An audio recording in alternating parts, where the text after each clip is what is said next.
¿Qué tal? Buenos días a todos. Mi nombre es Jaime Dupuy. Yo soy el gerente de Asuntos Legales y Regulatorios de Comex Perú. Le damos la bienvenida al seminario, al conversatorio que hemos organizado para el día de hoy sobre un tema que es muy interesante y muy importante, ¿no? Y que tiene que ver con cómo manejar una buena defensa justamente en procedimientos administrativos que derivan en sanciones, ¿no? A empresas. Y para eso tenemos la presencia de dos connotados especialistas en derecho administrativo y amigos de la casa, como son los doctores Pireno Stucchi y José Antonio Tirado, que justamente vamos a tenerlos acá para conversar sobre estos temas. Yo les pediría que a medida que vaya viendo la presentación, si tienen alguna pregunta, podríamos ir poniendo en el chat las preguntas que puedan tener y así vamos viendo si en el transcurso del conversatorio, a medida que se esté haciendo la presentación, se pueden ir contestando, que formen parte de la exposición, o si no, al final podemos dedicarle unos minutos a la solución de las respuestas. Y sin más, los dejo, no sé con quién comenzamos. Gracias, Jaime. Gracias por la invitación. Buenos días a todos los asistentes esta mañana.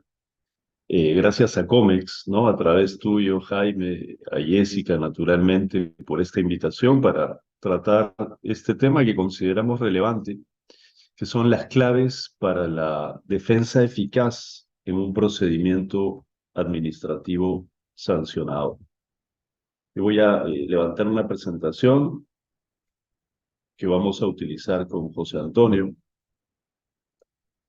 Y pues de inicio contarles brevemente sobre nosotros. Nos constituimos como firma este año. Eh, Efectivamente, vamos viendo en el camino de la especialidad, entre otros temas, asuntos vinculados a procedimientos sancionadores, desde la fase previa, que es la fiscalización o la inspección, ¿no? Estos casos ameritan, naturalmente, por la envergadura de posibles multas o medidas correctivas, aplicar toda la experiencia posible, ¿no? Desde los equipos legales internos, complementados seguramente con los equipos legales externos especializados también, ¿no? Nosotros concentrados en eso, reconocemos que una defensa en el ámbito sancionador administrativo cada vez requiere mayor precisión. Se ponen en juego no solo montos de capital o de patrimonio importantes, sino la reputación misma de la empresa, el destino de sus actividades y en el fondo su credibilidad, ¿no? Tenemos también que estos procedimientos sancionadores pueden, en algunos sectores y en algunas materias, incluir la discusión sobre la responsabilidad de las personas naturales, de los gerentes, de los representantes, de los directores. Por eso consideramos que es un tema de patente actualidad. Lo que queremos hacer esta mañana dentro de la especialidad que venimos desarrollando es concentrarnos en la rama de derecho administrativo y en el fondo litigios, porque los procedimientos sancionadores son verdaderos litigios cada vez más complejos, cada vez con un nivel de exigencia y de demanda de precisión más claro. Esta mañana con José Antonio vamos a compartirles no solamente la experiencia acumulada en estos casos, sino también algunos puntos que surgen de nuestras investigaciones. Tanto José Antonio como yo tenemos algún camino académico que nutre la experiencia y la capacidad de acción en procedimientos sancionadores, que es lo que queremos ponerles esta mañana a la vista para que tengan reflexiones. Seguramente algún caso tendrán en mente. Vamos a estar atentos a las preguntas que deseen formular para, en la medida de lo posible, poder atender sus inquietudes. Sin más, los dejo con José Antonio, que va a abordar la primera parte sobre debido cumplimiento y atención de las fiscalizaciones. Adelante, José Antonio. Muchas gracias. En primer lugar, buenos días con todos los participantes. Es un gusto poder compartir con todos ustedes estas reflexiones en torno a algunas de las claves o algunos de los aspectos importantes para asegurar una adecuada defensa en un procedimiento administrativo sancionador. Y lo primero que tendríamos que decir acerca de cómo defendernos correctamente en un procedimiento administrativo sancionador es evitar llegar al procedimiento. Es decir, nosotros cuando desarrollamos nuestras actividades económicas, cuando desarrollamos nuestras actividades empresariales, tenemos ya un conjunto de deberes, de obligaciones legales, de tareas, de responsabilidades que debemos cumplir. Y desde, literalmente, antes de empezar una actividad, debemos estar ya preparados para cumplir con la ley. Es nuestro deber, es nuestra obligación, es una necesidad propia del Estado de Derecho estar preparados y atender esas obligaciones y por lo tanto asumir conscientemente cuáles son esas actividades que vamos a desarrollar, cuáles son los riesgos inherentes al desarrollo de esa actividad y prepararnos para estar previstos y asegurados frente a ello. Frente a los riesgos, no nos podemos escapar. La única forma de que no haya riesgos es no realizar la actividad que queremos o que estamos pensando. Por lo tanto, la posibilidad como ideal de llegar a un riesgo cero suele ser una opción no razonable. Y por lo tanto, inevitablemente, con mayor o menor intensidad, habrá que estar asumiendo esa cuestión. Y esos riesgos los podemos prever, esos riesgos los podemos planificar, esos riesgos los podemos identificar y prepararnos para ello. Por ejemplo, recuerdo una circunstancia relativamente menor, en un club campestre se decide colocar o identificar la zona de estacionamiento de los vehículos al lado de unos árboles. Y ocurre en algún momento un ventarrón más fuerte de lo habitual, cae una rama y rompe justamente el parabrisas de un automóvil. Bien, ¿cómo podemos evitar esa situación? No podemos evitar que corra el viento, pero sí podemos identificar si la zona que si podemos responder si la zona que hemos identificado, la de estacionamiento, es la mejor. ¿Conviene colocar en la zona de estacionamiento al lado de ese conjunto de árboles? Bueno, si queremos sombra para que los autos no se recalienten, probablemente sí. Pero esos árboles eventualmente podrán dejar caer algunas ramas. Los podremos podar, podremos ver, en fin, podemos trabajar con ellos. Podremos contratar un seguro, en fin, podemos tener un conjunto de situaciones. Todo lo cual nos debe preparar para evitar llegar a un procedimiento administrativo sancionador, es decir, para evitar incurrir en un incumplimiento. Inevitablemente también es cierto que por diversas circunstancias, el volumen de nuestras operaciones, la experiencia de nuestro personal, la interacción con nuestros usuarios o consumidores finales, etcétera, y las circunstancias propias de la vida nos conducen a que los procedimientos sancionados, que ocurran incumplimientos y eventualmente se dé lugar a procedimientos sancionadores. Establecido que sea, que estamos ante ya la inminencia de un procedimiento sancionador, la gestión del riesgo, haber previsto razonablemente cuáles son los probables escenarios a los que nos tengamos que enfrentar, prepararnos, etcétera, nos ayudará a enfrentar lo que comúnmente viene siendo un escenario temido, a veces por los excesos, a veces por el desconocimiento, que es la fiscalización. Las administraciones públicas, las municipalidades, los organismos reguladores, etcétera, etcétera, inevitablemente van a desarrollar labores de fiscalización. ¿Y por qué van a desarrollar labores de fiscalización? Porque asumiendo que la regla, que la norma es válida, legítima, que no constituye una barrera burocrática, habrá que cumplirla. Y entonces el cumplimiento de esa norma redundará en el beneficio de todos. Establecido eso, el ejercicio de la fiscalización contribuirá a identificar si estamos o no frente a un incumplimiento y las eventuales consecuencias que de ello se puedan derivar. Antes de pasar específicamente a los temas ya conectados con la fiscalización, viene adquiriendo, no es ninguna novedad, viene adquiriendo una enorme relevancia en el ámbito del derecho administrativo en general y del derecho administrativo sancionador en particular, lo que conocemos como programas de cumplimiento o compliance.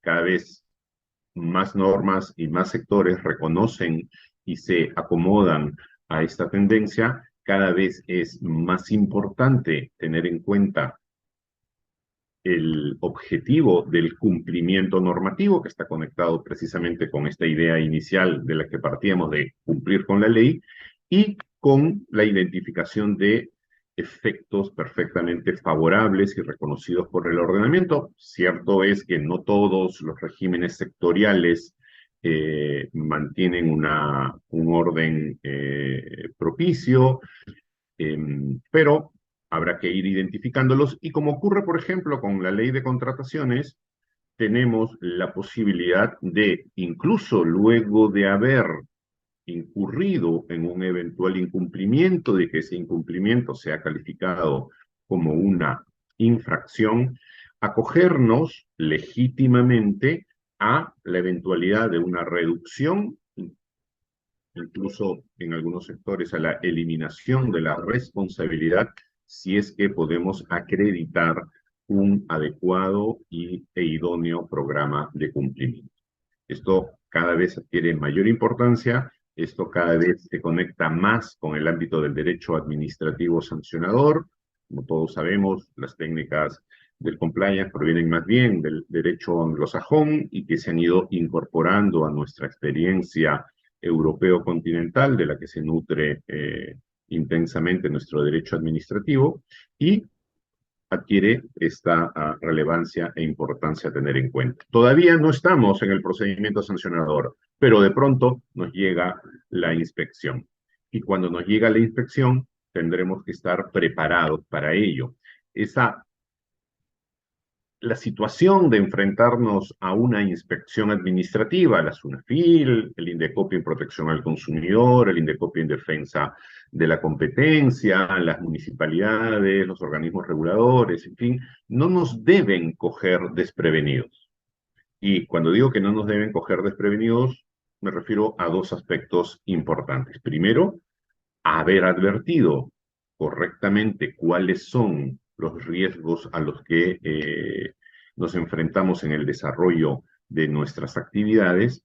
Y en segundo lugar, identificar correctamente que la posibilidad de una inspección, dependiendo por supuesto de las dimensiones de la empresa inspeccionada, debe ser un escenario, un supuesto, una actividad que esté razonablemente prevista y preparada.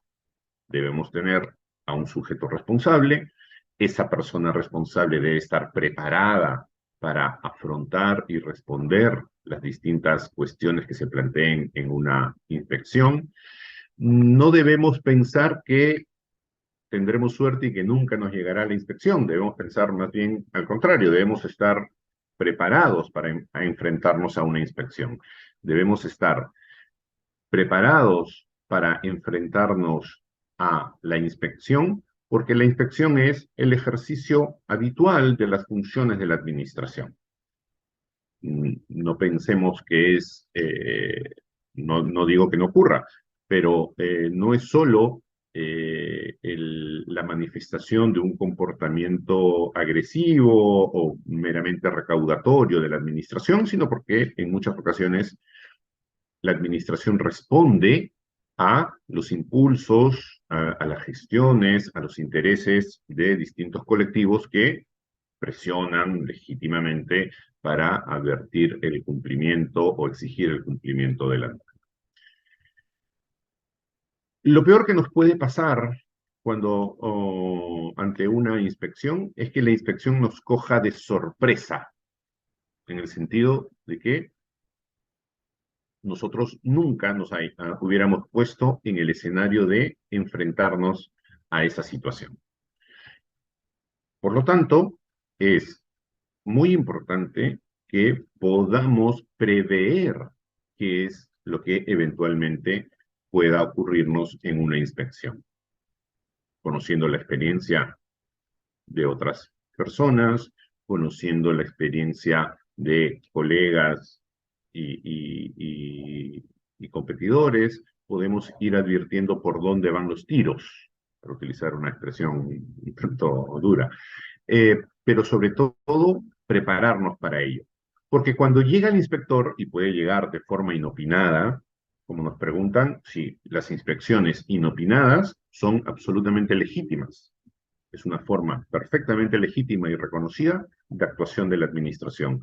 Porque cuando nos llega el inspector, ya no tenemos margen de acción para evitar las consecuencias negativas que se pudieran haber presentado. Tenemos que presentar inmediatamente la documentación que nos exige, tenemos que acreditar que la señalética del local ya esté establecida, tenemos que contar con nuestra licencia de funcionamiento, tendremos que haber renovado oportunamente o iniciado el trámite de renovación de nuestro certificado de inspección técnica en seguridad de edificaciones, en fin, ya estamos sobre el escenario. Y como ha ocurrido con la recientemente promulgada ley de modificación de la ley marco de licencia de funcionamiento, hoy en día yo creo que vamos a enfrentarnos a ciertas reacciones de las municipalidades, porque tengo la impresión de que no se ha percibido en toda su dimensión algunos de los efectos de esta ley. Hay limitaciones ya legalmente establecidas y vigentes para la adopción de sanciones y de medidas correctivas consistentes básicamente en la clausura del local por decisión de la ley. Por lo tanto, hoy día, cuando nos enfrentamos a un escenario en el marco de las municipalidades, por ejemplo, nos enfrentamos a la necesidad de estar perfectamente preparados, advertidos de los escenarios en los que nos vamos a mover para responder a estas cuestiones. Tenemos que estar preparados para enfrentar a una inspección. Y en una inspección, ya enfrentados ante esta situación, nos vamos a encontrar con un escenario muy complejo.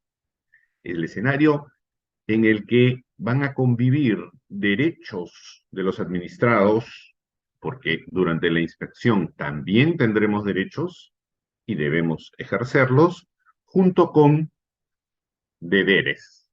Y ese deber, o el principal de estos deberes, es el llamado deber de colaboración con la inspección, lo que nos coloca inevitablemente en una situación complicada, porque por un lado tendremos que apoyar y facilitar y permitir el desarrollo de la inspección y por otro lado tendremos que valorar si el alcance de esa colaboración puede poner en riesgo nuestra propia defensa y situación de nuestros derechos.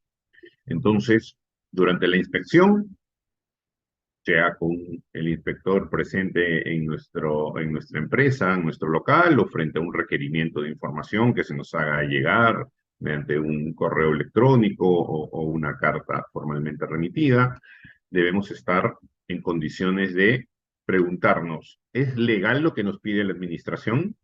¿Tiene la administración la facultad o la competencia para requerirme este documento? ¿Tengo el deber de entregarlo? ¿Debo responder este interrogatorio? ¿Esta pregunta en particular la debo responder? Básicamente, el deber de colaboración con la inspección se encuentra limitado por nuestro derecho a la no autoincriminación, que por supuesto, traída desde el ámbito de lo penal, también aplica, aunque de forma un tanto más reducida, al ámbito del procedimiento administrativo sancionador y previamente al ámbito de la actuación de fiscalización o de inspección.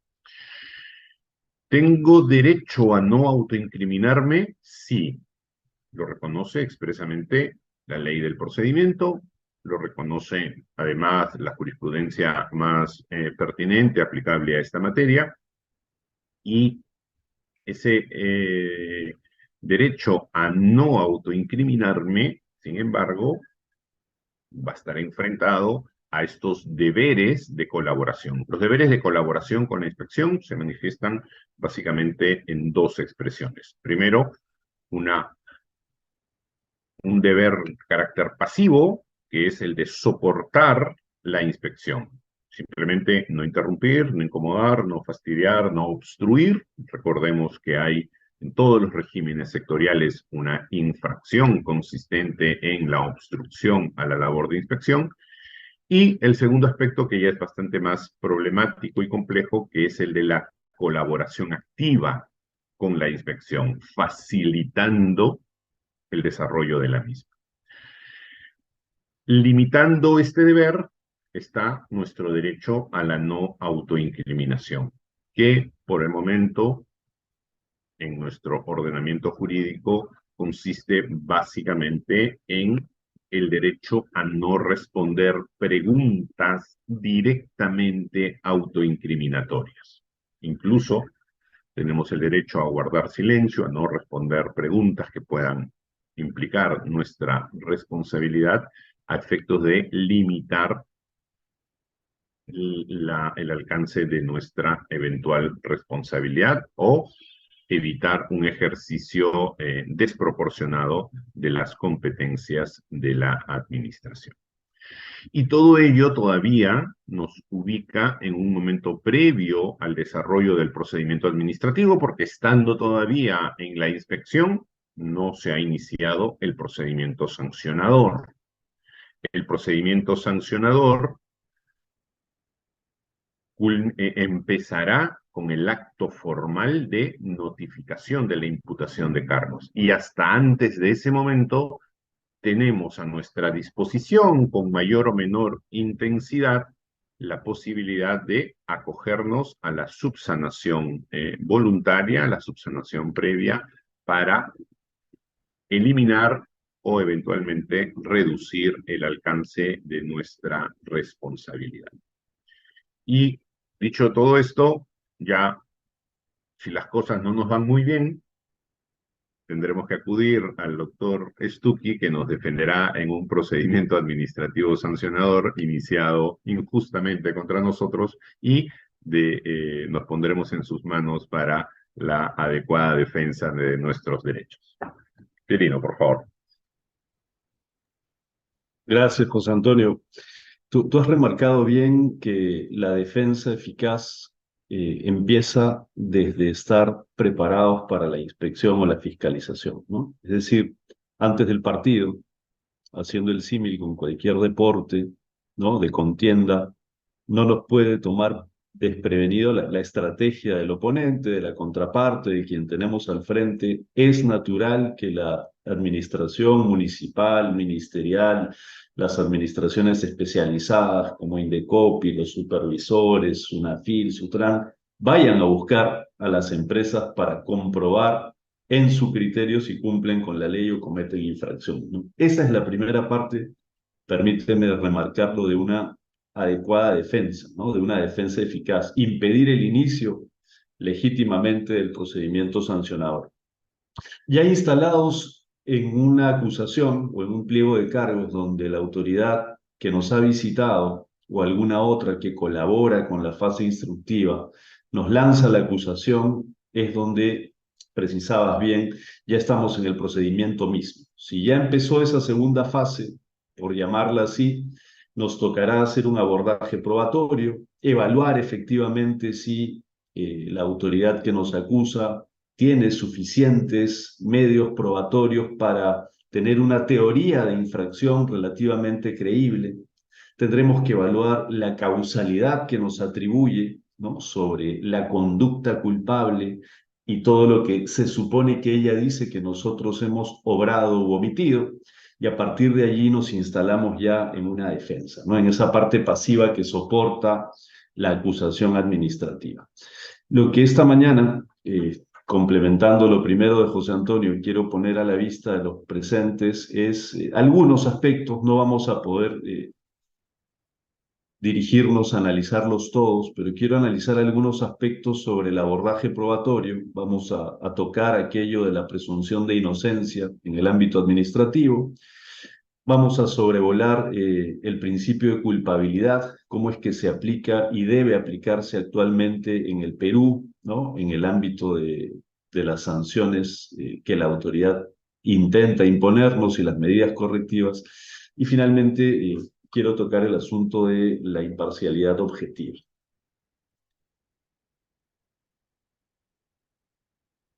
En este contenido, entonces, empezamos con lo primero anunciado ya en esta segunda parte, que es la presunción de inocencia y el estándar probatorio. Y aquí, francamente, hace buen tiempo tenemos algunas novedades que son de utilidad para la defensa eficaz en un sancionador administrativo. Cuando se nos plantea la acusación o el pliego de cargos, la primera pregunta que debemos hacernos es: ¿la administración que nos acusa tiene pruebas suficientes contra nosotros? ¿Es que hemos desarrollado la conducta infractora efectivamente o no? Frente a eso, yendo a las bases, ¿no? Tenemos claramente allí la Constitución política que habla de que toda persona, y anoto que son derechos fundamentales no solo para personas naturales, sino también para personas jurídicas, ¿no? Esas que conducen la actividad de una empresa. Toda persona tiene derecho a ser considerada inocente. Eso, cuando aterriza en las últimas líneas de la ley del procedimiento administrativo, se llama presunción de licitud, ¿cierto? Y claro, esa presunción de licitud para la administración que nos acusa impone una carga, ¿no? La carga es que la entidad debe presumir que hemos actuado correctamente. Es decir, no lo que a veces apreciamos que pasa de que presume que hemos cometido la infracción. Al inicio del procedimiento, tomar ese centro de gravedad en la defensa es muy importante. Esto además tiene fundamento en derechos humanos, en la Convención Interamericana, porque ya hay procedimientos administrativos en el Perú donde procesas empresas, donde procesas gerentes además, y entonces ha dicho la Corte Interamericana que las garantías judiciales, esas que están ahí en el artículo 8, de presunción de inocencia, por ejemplo, o de que te juzgue una autoridad imparcial, esas judiciales se aplican también, ha dicho, en procedimientos administrativos sancionadores. Claro, lo dice para personas humanas y naturales, pero eso trasladado al ámbito de la jurisdicción peruana o argentina o cualquiera que esté en el ámbito interamericano, implica que hay un solo nivel de justicia administrativa en términos de presunción de inocencia. Personas humanas y personas jurídicas se presumen inocentes. Fijar eso desde el inicio, no solo conceptualmente, sino en la práctica del caso, debiera marcar una diferencia en la defensa eficaz. No solo lo dicen las normas, lo ha remarcado tanto el Tribunal Constitucional en diferentes sentencias, allí compartimos dos, hace muchos años, ¿no? Vean a la izquierda, presunción de inocencia rige en el procedimiento administrativo sancionador. A la derecha, abajo, la culpabilidad que se declara en una infracción, en un procedimiento sancionador, y aquí viene la marca del estándar probatorio, para vencer la presunción de inocencia, es una prueba del máximo estándar, más allá de toda duda razonable en términos anglosajones o en términos continentales, es la prueba plena, sin duda alguna.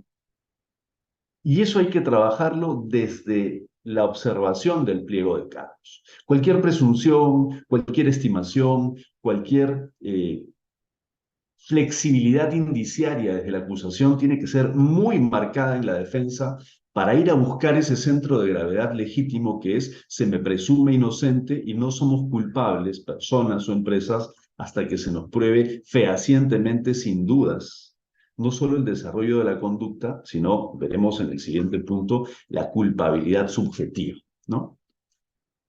¿Qué está ocurriendo? Por eso es que con José Antonio, que venimos viendo casos en diferentes sectores, vamos marcando esos puntos en la defensa.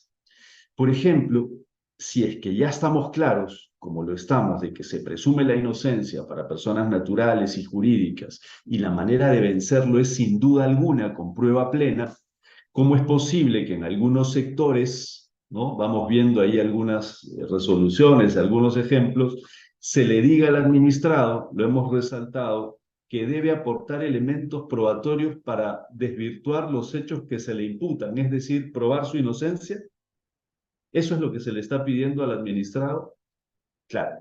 Y hay algunas reglamentaciones, no a nivel de reglamento estrictamente configurado desde un decreto supremo, por ejemplo, sino reglamentaciones por directiva que van planteando, por ejemplo, en el sector transporte, que hay obligaciones de probar para descargar y entonces ser considerado inocente. Eso claramente, vamos poniendo tan solo un ejemplo por ahora, debe ser no solo corregido, sino legítimamente indicado en una defensa eficaz en un procedimiento sancionador. Tal vez lo sancionen en primera instancia, pero la segunda o el camino judicial tiene que irse preparando para reclamar esa garantía de presunción de inocencia. No solo pasa en el sector transporte, pasa también en otros ámbitos, en instituciones muy apreciadas por todos, ¿no? José Antonio ha sido gerente legal del Indecopi, como lo he sido yo, y naturalmente hay un aprecio institucional, se considera claramente que hay técnicos de carrera, pero hay algunos errores que deben ser corregidos, pero que hay que indicar claramente, no solo en el ámbito del Indecopi, sino en cualquier otro donde se produzcan. Por ejemplo, decir que en sede administrativa se puede sancionar con dudas, porque no hay remisiones a que la infracción debe ser probada con una prueba plena o más allá de toda duda, y como no hay ninguna indicación legal, se relaja el estándar de prueba. Algunas autoridades dicen incluso que como hay infracciones muy difíciles de probar, entonces indiciariamente, lo cual es posible, deben probarse pero con un estándar menor, porque no hay prisión de por medio. Eso claramente no va a resistir, ¿no?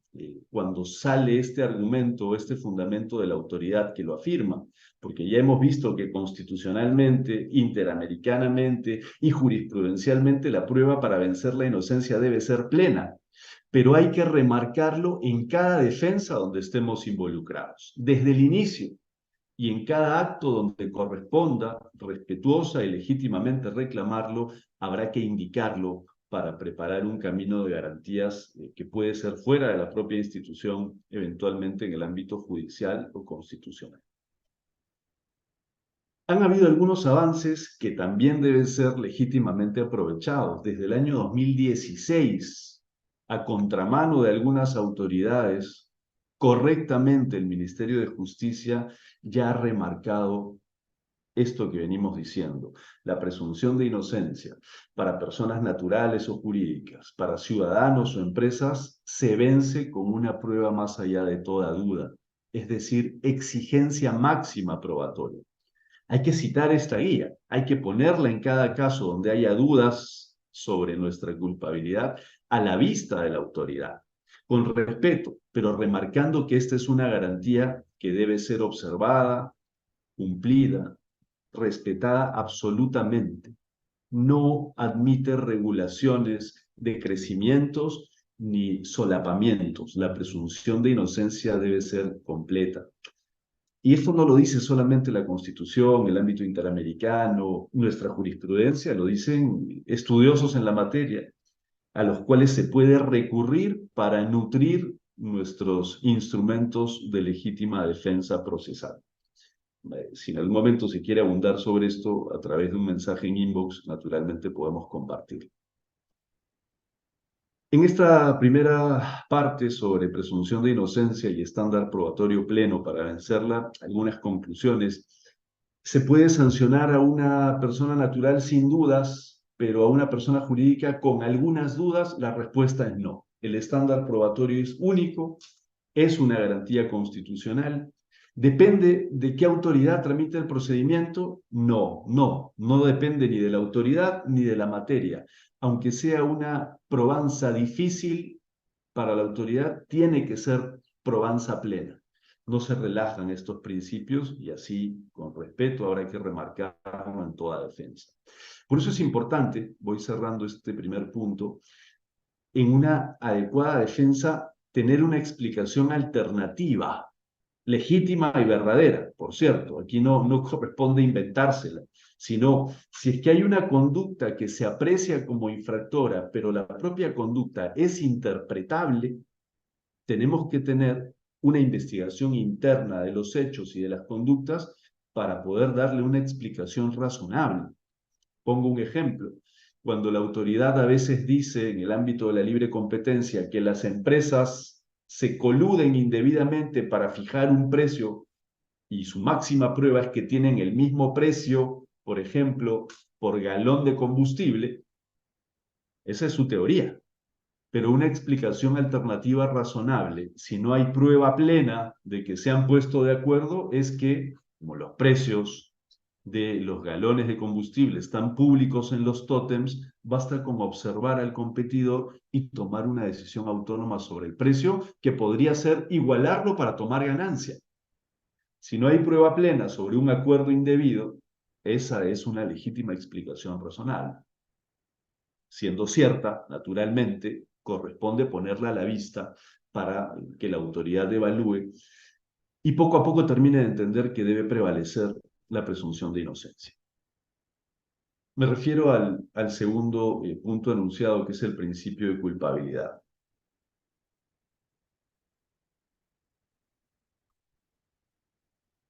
¿A qué se alude con la culpabilidad en el ámbito administrativo? Se alude a añadirle un elemento a una conducta para que sea infractora, añadirle un elemento necesario a una conducta para que sea infractora. Y ese elemento es la condición subjetiva, tanto en el ámbito de una persona natural o de una persona jurídica.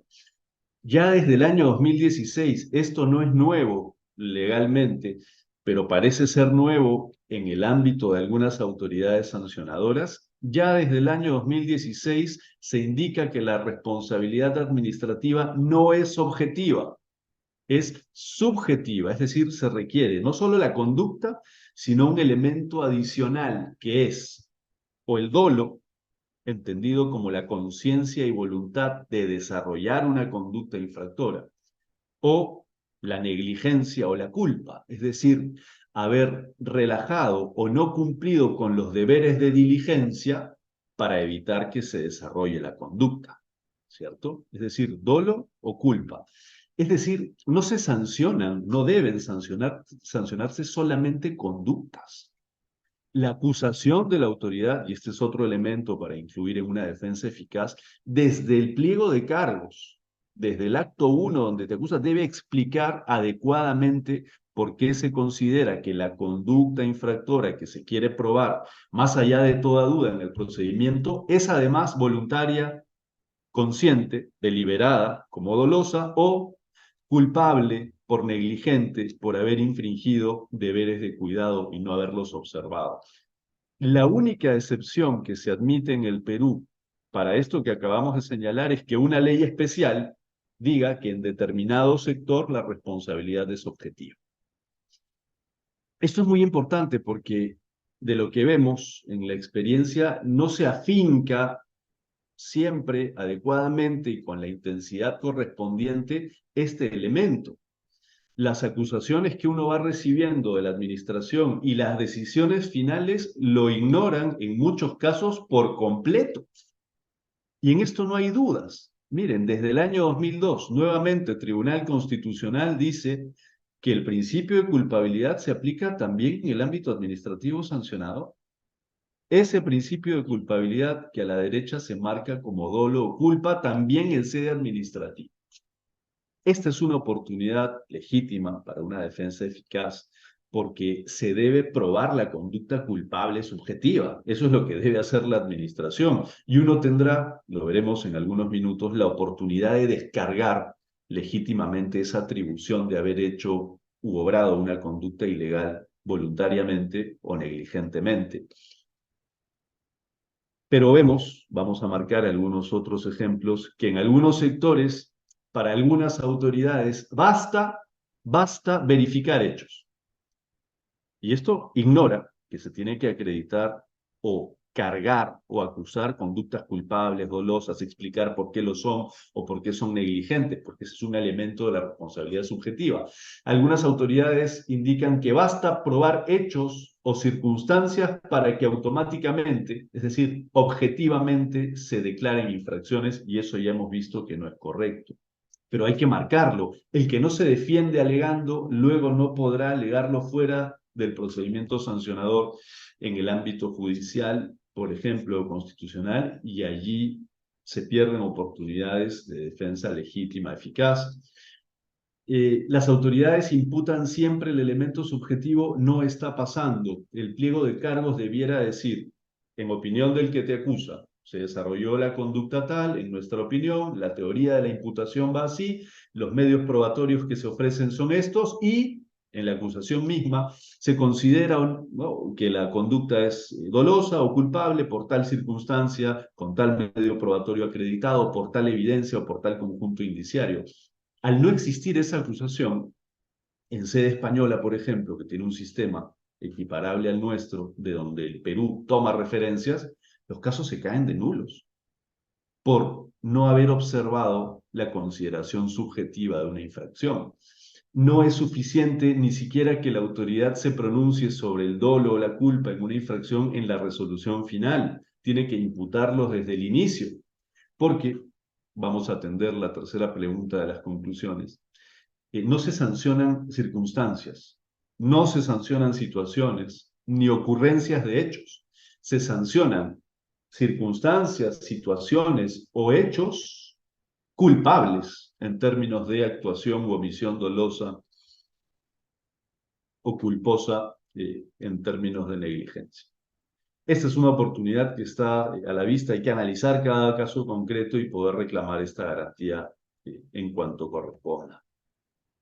Algunas recomendaciones, tomo lo que decía José Antonio, ¿no? Y comienzo pensando, por ejemplo, en los programas de cumplimiento. Si una empresa tiene un programa de cumplimiento robusto, ¿no?, para evitar que ocurra una conducta ilegal, y lo monitorea y está al máximo nivel del directorio para que no ocurra, y finalmente ocurre porque algún funcionario se desvía o elude el programa, no hay culpabilidad en la persona jurídica. Y si la responsabilidad, que es así como lo hemos dicho, es subjetiva, dolosa o negligente, y no ha habido ni dolo ni negligencia en la persona jurídica, esta persona jurídica o empresa no debe tener responsabilidad, porque no existe responsabilidad objetiva. Hay que recurrir, esto es lo que recomendamos, a algunos otros elementos. Si la autoridad cambia de criterio y nosotros hemos desarrollado una conducta confiando en el criterio anterior, ¿cómo va a haber culpabilidad? ¿No?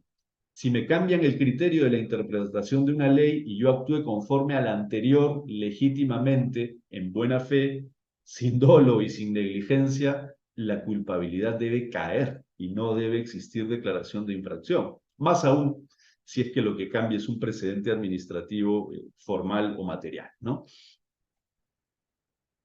Voy al último punto, atendiendo al tiempo. Este es un aspecto que hemos abordado en diferentes casos, en diferentes escenarios.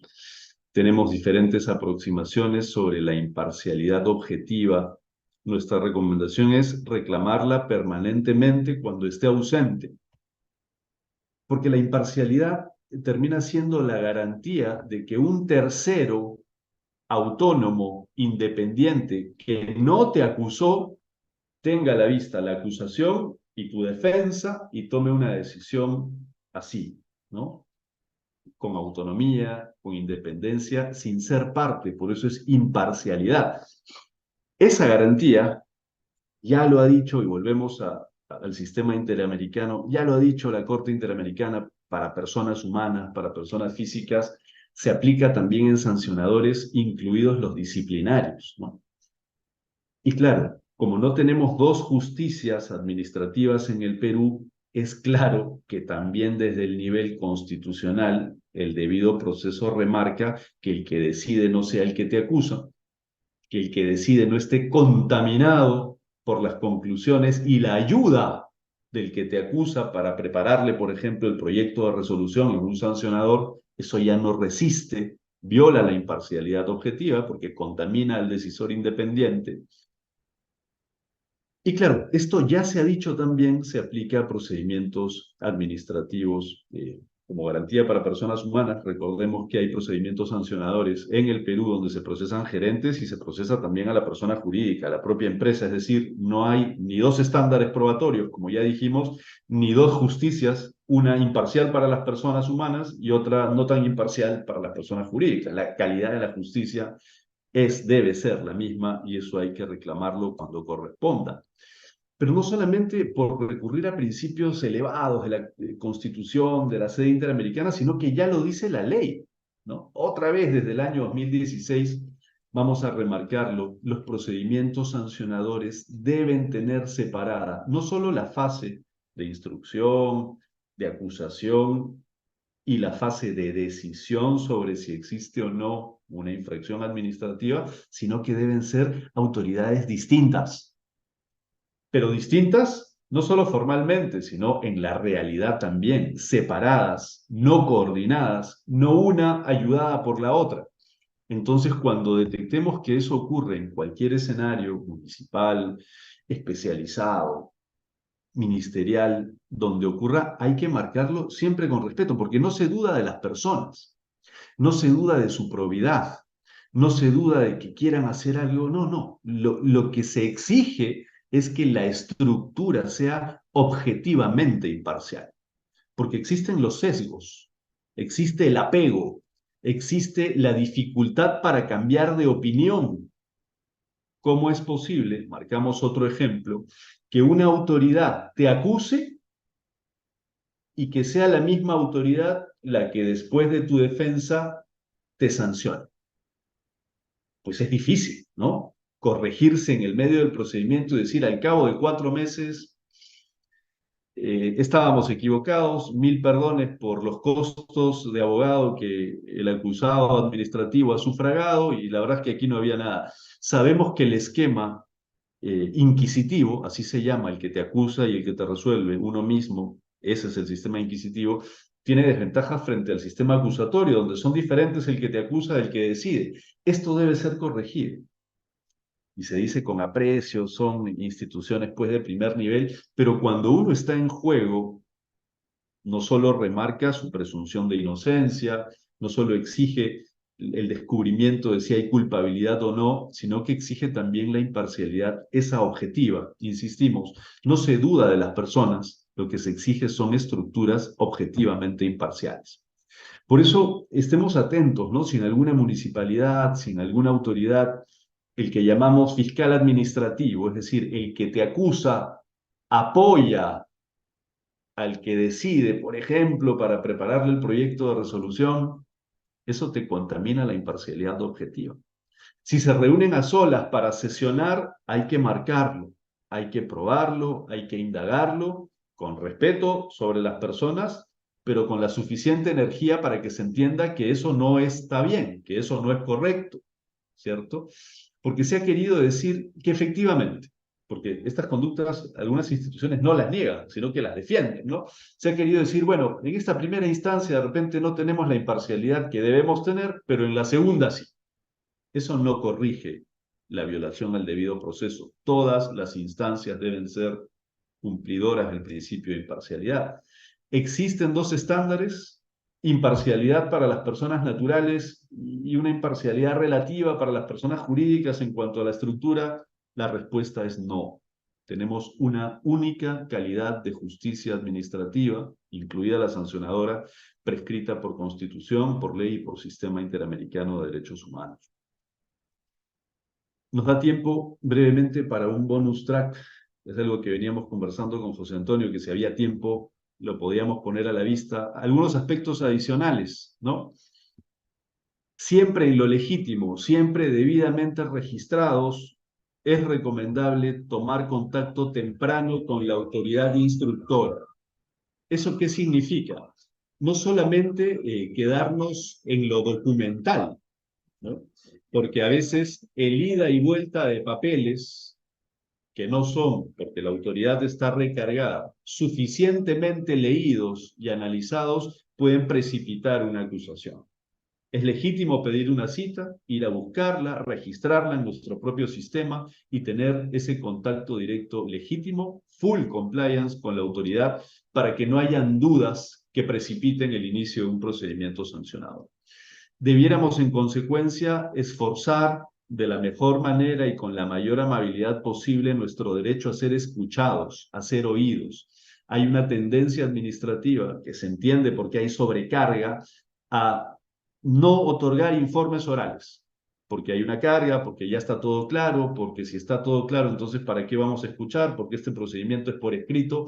Las autoridades que deciden, a veces, me atrevería a decir, en casos, en algunos sectores y actividades, mayoritariamente no tienen acceso directo al expediente de manera real. Es decir, lo tienen disponible, pero no tienen el tiempo para revisarlo todo.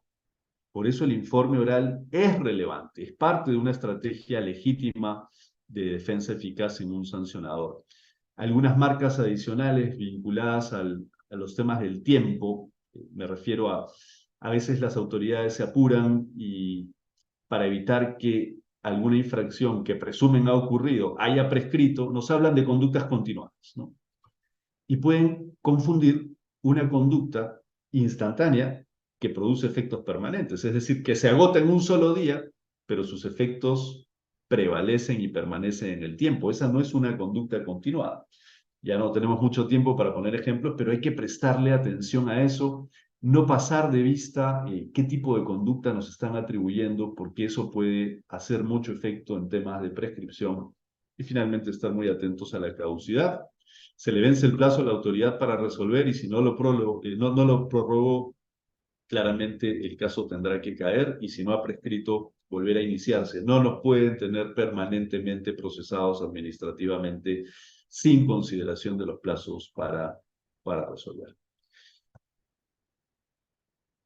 Hasta aquí la presentación. En la segunda parte yo cedo el paso a José Antonio, que tiene a la vista seguro las preguntas que nos han ido formulando. Adelante, José Antonio.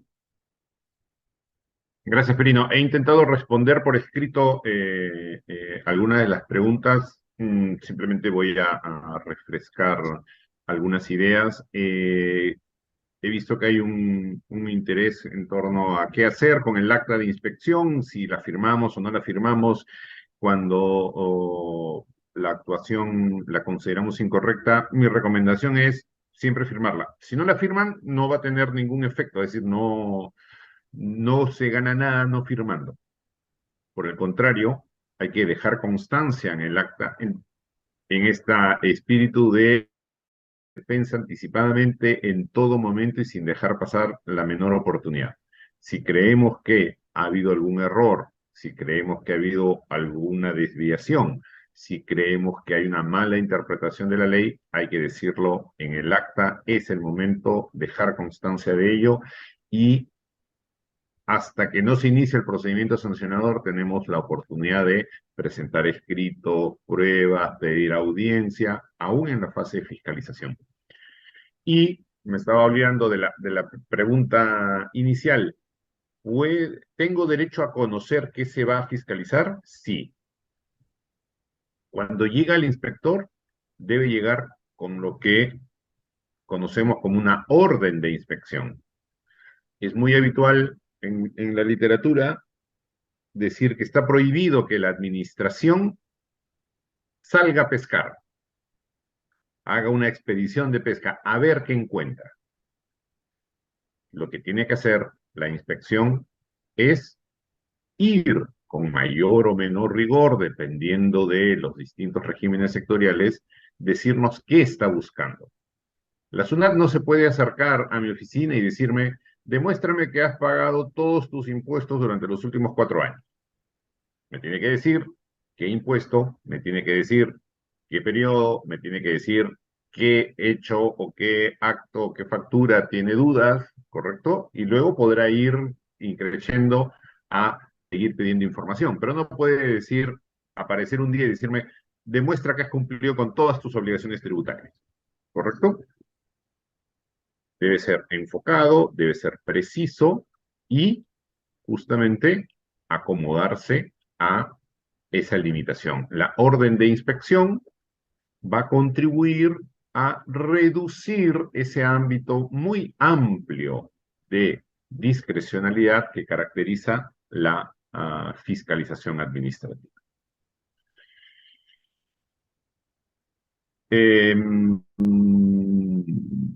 Preguntan rápidamente, hay algunas preguntas para Pierino sobre el principio de culpabilidad. Las puedes ir Sí, mirando mientras yo veo sí, José lo otro. Antonio, aquí las tengo.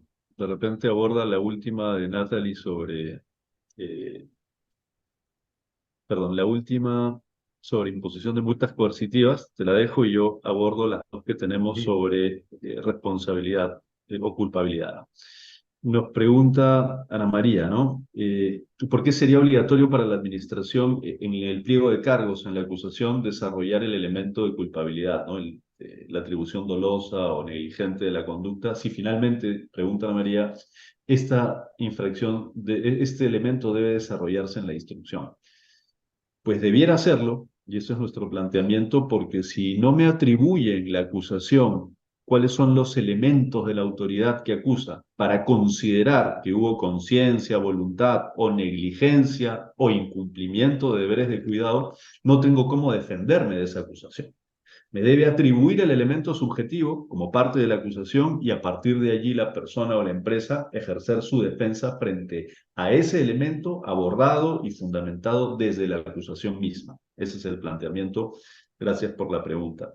Nos pregunta Natalie, ahora sí, si es que la norma no indica, ¿no? La norma sectorial, entenderemos la ley aplicable al sancionador o a las conductas prohibidas en un sector, si esta ley no indica si la acción es considerada subjetiva u objetiva, o la responsabilidad es subjetiva u objetiva, ¿cuál es el tipo de infracción? Pues será subjetiva, ¿no? Como dice la ley del procedimiento administrativo general, ante el silencio de la ley especial, prevalece la ley general que dice que toda infracción exige responsabilidad subjetiva, incluido en ese elemento lo que ya dijimos sobre dolo o culpa o negligencia. Muchas gracias también por esa pregunta. Adelante, José Antonio. Sí, con relación a la pregunta sobre las multas coercitivas, el propio término multa coercitiva tiende a confundirnos. La multa coercitiva no es una sanción. La multa coercitiva es un medio de ejecución forzosa de los actos administrativos. Para llegar a la fase de ejecución forzosa del acto administrativo, habremos de haber pasado por todo un procedimiento, y específicamente también en el caso del procedimiento sancionador. ¿Cuándo va a ocurrir que se impongan multas coercitivas? Cuando la obligación contenida en ese acto administrativo sea una obligación personalísima. Porque cuando se trata de una obligación de dar suma de dinero, no hay necesidad de imponer una multa coercitiva, sino que simplemente la autoridad embargará, por ejemplo. Si se trata de una obligación de hacer que no es de carácter personalísimo, como por ejemplo demoler una construcción ilegal, la administración, la municipalidad utilizará la ejecución subsidiaria. ¿Correcto? Le encargará a otra persona. ¿No quieres demoler la construcción ilegal? Le ordeno a otra persona, contrato a una empresa constructora que vaya y la demuela y luego te cobro lo que me costó a través de la ejecución coactiva de una suma de dinero. Pero en el caso de las obligaciones personalísimas, comparecer ante comparecer ante la autoridad para un interrogatorio o entregar un documento, se utiliza la multa coercitiva como medio de ejecución forzosa. ¿Para qué? Para que el impacto económico que suponga esa multa coercitiva derrote en algún momento la negativa a resistirse al cumplimiento de esa obligación personalísima. Son dos cosas distintas y la multa coercitiva sí tiene un mecanismo de control, es un mecanismo, digamos, ciertamente más limitado, que es el proceso de revisión judicial, que es un proceso judicial, valga la redundancia, que se limita a analizar si la fase de ejecución forzosa de los actos administrativos se ha llevado de acuerdo a ley. Eh,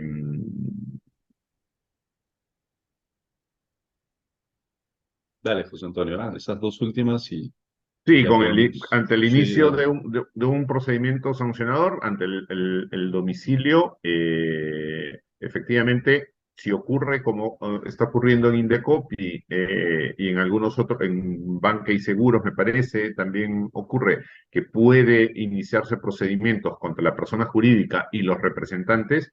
En Indecopi, en materia de libre competencia, protección al consumidor y Banca y Seguros, que son los supuestos que yo he identificado, a cada uno habrá que notificarlo en su propio domicilio. Este problema de la responsabilidad conjunta de la persona jurídica y sus representantes es un problema muy rico porque muy probablemente se está acercando, algunos autores afirman que se está acercando a una modalidad de non bis in idem, ¿no? De doble punición. Finalmente, los mismos hechos, la misma lesión del bien jurídico y casi los mismos sujetos que operan, terminarán siendo sancionados.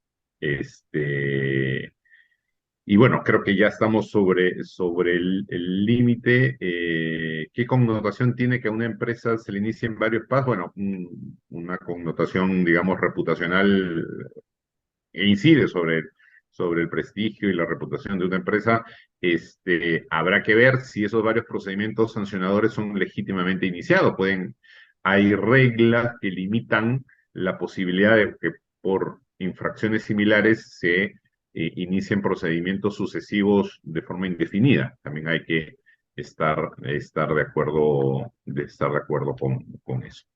¿Correcto? Y creo que ya, lamentablemente, el tiempo se nos agota, y para Sí. no abusar de la confianza de nuestros anfitriones en COMEX, nos vamos quedando por aquí y, claro, por supuesto, disponibles, para cualquier otra aclaración más adelante.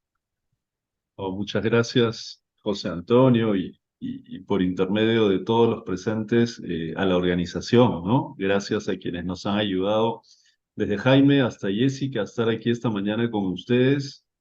Lo último de las preguntas, Fuad, lo que nos pregunta, si te sancionan a pesar de tener medios probatorios que acreditan tu conducta en línea de la ley, lo que hay que exigir es presunción de inocencia, como veníamos sosteniendo. Muchas gracias a todos.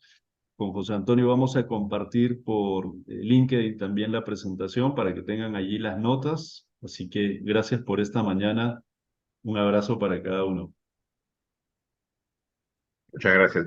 La presentación ha sido grabada, así que entiendo que la van a compartir, así que estamos muy a gusto y muchísimas gracias por su participación. Gracias.